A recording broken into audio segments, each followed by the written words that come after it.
goals get oversold. Like the goal itself is not the point. The point is it gets you off your ass and doing something that teaches you something.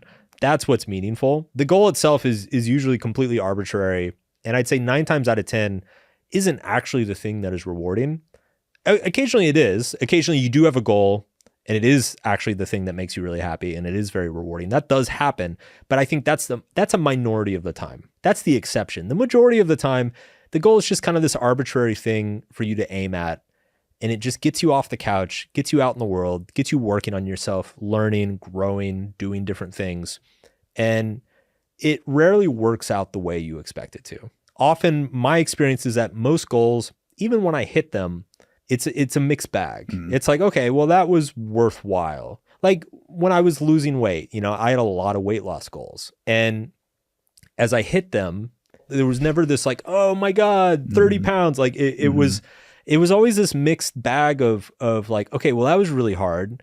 And I discovered that I have this kind of fucked up relationship with food.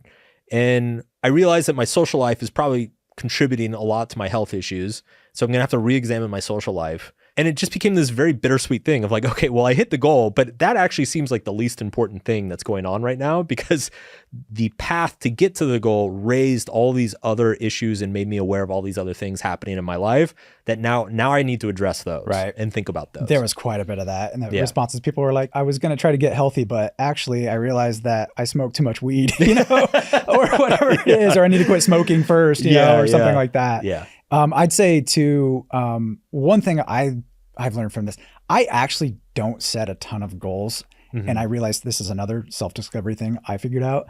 I don't set a ton of goals, and it's because I'm a perfectionist and I'm just afraid of failure. I'm like, why set yourself up for failure so starkly like that?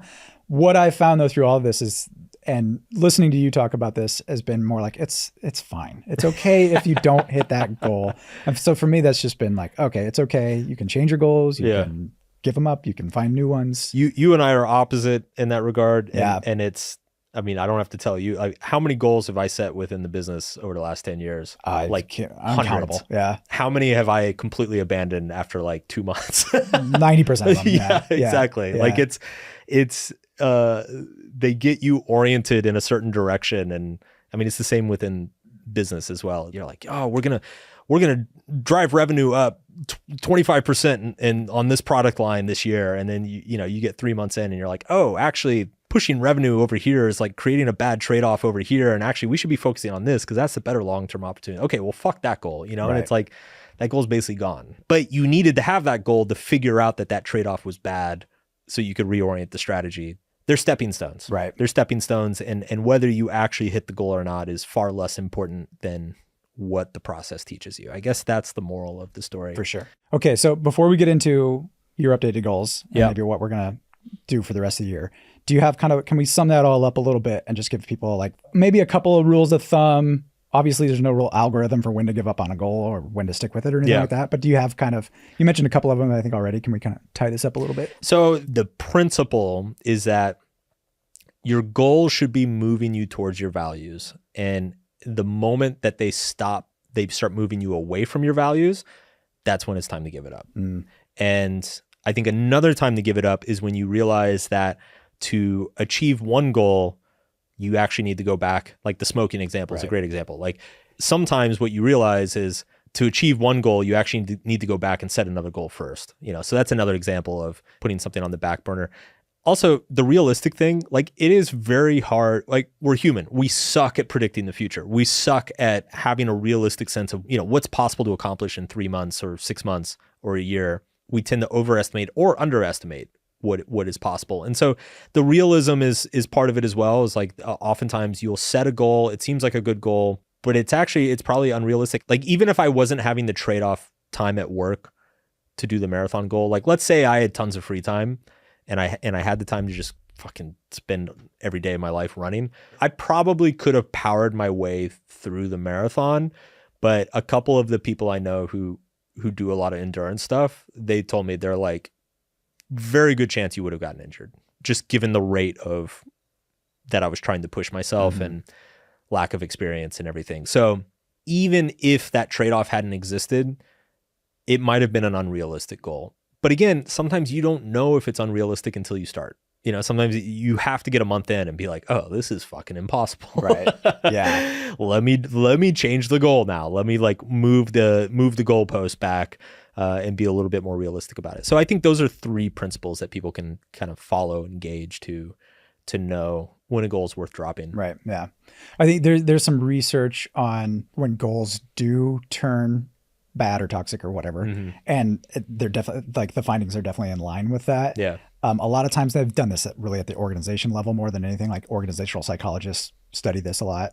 And one of the things they find is that when you set goals, and I think we're very aware of this when we do this in the business anyway, when you set goals, it often incentivizes people for bad behavior of some kind. And this can happen on an individual level too, right? Like if you're like, I set a goal to make this much money, then you go out and you start screwing people over or something like that, right? And, well, you hit your goal of making money, right? Right. It goes back to the values thing that you're talking about. It's funny. I noticed I did a CrossFit workout last weekend for the first time in like 3 or 4 years. And I actually thought about this because when I'm working out alone, like let's say I'm like doing I'm doing like squats, like 3 sets of 10 or something. When I'm by myself, I count every rep. Yeah. You know, I'm like, I don't overestimate, like I don't fudge one. You know, it's like, did I hit 10? No, I got 9. Okay, write down 9.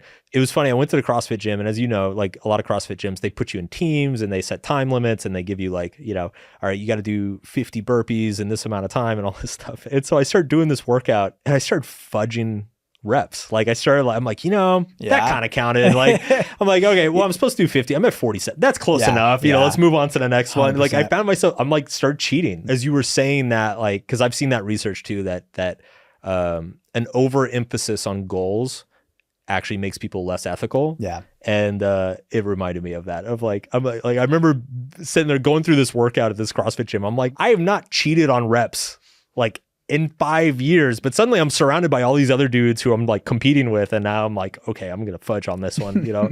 It's just funny. It's human nature. Yeah. I thought of another circumstance that you should give up a goal. If you feel like you've already learned what you wanted to learn, this is more for probably like an educational goal. But like sometimes people will like set a goal of like, oh, I want to get this certification this year, or I want to read 10 philosophy books this year or whatever. And then you read 5 and you're like, you know, I kind of feel like I know everything I want to know. Like, I don't feel like I'm getting anything more out of book number 6 or 7. Then just drop it. Like if you feel satisfied, you should never feel like you're just suffering to hit an arbitrary number. Anytime you feel like you're making yourself suffer to hit an arbitrary number that people just made up out of thin air, that's dumb. You should stop. Like everything should have a purpose behind it. Every goal should have a purpose behind it. And as soon as that purpose disappears or is no longer clear or is misaligned with what you actually care about, drop the goal. Nobody's keeping score. Nobody's going to judge you. Nobody cares. Yeah. Yeah. I had a goal one year. It was to read a book a week. I think I made it almost 3 months in. And I quickly came to that. I was like, what am I doing? Yeah. And I was powering through books that I was like, this is like this only sucks. 100 pages left. Yeah.